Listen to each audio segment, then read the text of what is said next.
Hello guys, welcome back to our channel. If you've already scheduled your visa appointment and realize you need to make changes to your DS-160 form, don't worry, you're not alone. This is a very common situation, and the good news is, you don't need to cancel your appointment. Many applicants think they're stuck with the old form, but in reality, you can submit a new DS-160 and update it before your interview. It's quick, simple, and completely manageable if you follow the right steps. So in the next few seconds, I'll show you the easiest way to fix it without any stress. Try these. Step 1. Go to the official DS-160 website and start a new application. Step 2.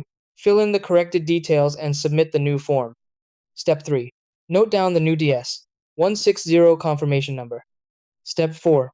Log into your visa appointment profile and update the DS-160 number. Step 5. Carry both old and new confirmation pages to your interview just in case.